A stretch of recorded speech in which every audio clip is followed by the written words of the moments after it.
हरे कृष्णा प्रभु जी, आपका प्रश्न है आत्मा और परमात्मा को लेकर कि आत्मा का परमात्मा से क्या संबंध है। तो जैसा कि इन दोनों शब्दों से ही विदित है, आत्मा और परमात्मा, परमात्मा का मतलब है परम आत्मा, मतलब परम का अर्थ होता है सर्वश्रेष्ठ, जो सबसे उच्च है। तो आत्मा का परमात्मा से क्या संबंध है? दोनों का ही संबंध होगा, क्योंकि एक आत्मा है और एक परमात्मा है। भगवान ने गीता में कहा, ममैवांशो जीवलोके जीवभूतः सनातनः, मतलब जितने भी जीव हैं इस संसार में वो सभी मेरे अंश हैं, मेरे ही अंश हैं। ममैवांशो, मेरे ही अंश हैं, और वो सभी सनातन हैं। सनातन का अर्थ होता है सदा रहने वाले, नित्य। तो पहले भी थे, आज भी हैं और आगे भी रहेंगे। ऐसा कभी होगा ही नहीं कि जीव का अस्तित्व ना हो। जीव का अर्थ मतलब परमात्मा, आत्मा का। तो जैसे परमात्मा है उसी प्रकार से आत्मा भी है। परमात्मा नित्य है, उसी प्रकार से हमारी आत्मा भी नित्य है। अर्थात जब से भगवान है तब से ही आत्मा है, और जब तक है तब तक रहेगी। तो इसका मतलब यह हुआ कि आत्मा कभी भी किसी भी अवस्था में परमात्मा में लीन नहीं हो सकती, क्योंकि यदि लीन होगी तो उसकी सत्ता ही खत्म हो गई, उसका अस्तित्व ही खत्म हो गया। ऐसा तो हो नहीं पाएगा, हो ही नहीं सकता है। तो जैसा कि लोग बोलते हैं कि आत्मा, उसकी आत्मा को परमात्मा शांति दे, तो ये बिल्कुल ठीक बात है कि आत्मा अलग है और परमात्मा अलग है। यद्यपि आत्मा परमात्मा का अंश है, एक क्षुद्र अंश है, तुच्छ अंश है, दोनों का जो स्वरूप है वो सच्चित आनंदमय है। आत्मा भी सच्चित आनंदमय है और परमात्मा भी सच्चित आनंदमय है। जैसे सागर और सागर की एक बूंद, तो दोनों ही जो है जल हैं। तो जल के अंदर जल की जो क्वालिटी है वो दोनों की एक सी ही है, लेकिन परिमाण के अंदर अंतर है। बूंद बहुत छोटी सी है और सागर बहुत विशाल है। उसी प्रकार से परमात्मा बहुत वृहत है, अनंत है, और आत्मा एक तुच्छ वस्तु है, छोटी है, अणु है। तो आत्मा अणु है और परमात्मा विभू तत्व है। अब अणु तत्व होने के कारण आत्मा के अंदर जो चिद बल है वो बहुत कम मात्रा में है, और परमात्मा में तो सारा का सारा समग्र चिद बल है।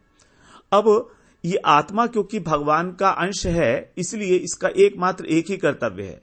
जैसे पिता के प्रति पुत्र का एक ही कर्तव्य होता है, और वह है पिता की सेवा करना। उसी प्रकार अंश हमेशा अंशी की सेवा करेगा। अंश हमेशा ही अंशी की सेवा करेगा, तभी उसको आनंद की प्राप्ति होगी, तभी उसके मन को शांति मिलेगी। तो शांति मिलेगी हमको तब जब हम अपने अंशी की अर्थात परमात्मा की सेवा करेंगे। बिना सेवा के हमें शांति नहीं मिलने वाली है। हमारा मन हमेशा अशांत रहेगा। हमारे आनंद की जो खोज है वो हमेशा अपूर्ण रहेगी, क्योंकि जो आनंद का भंडार है, आनंद एक मात्रम है, वो केवल भगवान है। वहां पर सत, चित और आनंद, ये तीनों ही संपूर्ण मात्रा में है। सत का अर्थ है सत्ता, अस्तित्व। चित का अर्थ है ज्ञान, और आनंद का अर्थ तो आनंद है ही। अब हम क्योंकि बहुत कम हमारे अंदर ज्ञान है, बहुत कम हमारे अंदर आनंद है, तो हम उसकी खोज करते हैं इस संसार के अंदर। और इसीलिए हमारे क्योंकि बल बहुत कम था, चिद बल, इसीलिए भगवान के द्वारा जो सृष्टि की गई माया का मतलब है अज्ञान।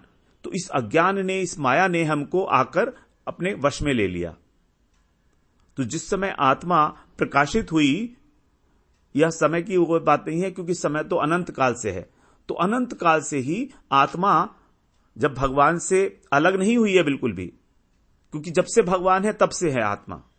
और अलग होती तो भगवान में कुछ न्यूनता आ जाती, लेकिन भगवान में किसी प्रकार की न्यूनता नहीं है। पूर्णमद है पूर्णमिदम पूर्णात् पूर्णमुदच्यते।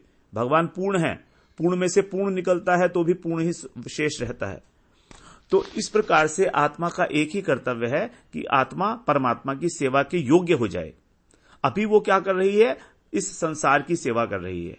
हमारी आत्मा को माया ने जब शरीर का आवरण दे दिया, स्थूल शरीर, तो स्थूल शरीर में ये लिप्त हो गई, आसक्त हो गई, और इस संसार के अंदर भोग करने लगी, क्योंकि इसकी इच्छा थी कि अपूर्णता का अनुभव हो रहा है आत्मा को। अब इस अपूर्णता का अनुभव जब तक होगा तब तक इस संसार में आसक्त रहेगी। लेकिन जब वो भगवान का भजन करके उसको चिदबल की प्राप्ति हो जाएगी, तो वो इस योग्य हो जाएगी कि वो भगवान के धाम में जाकर भगवान चिन्मय शरीर धारण करके भगवान की सेवा में संलग्न हो सके, और तभी उसको वास्तविक आनंद की उपलब्धि होगी।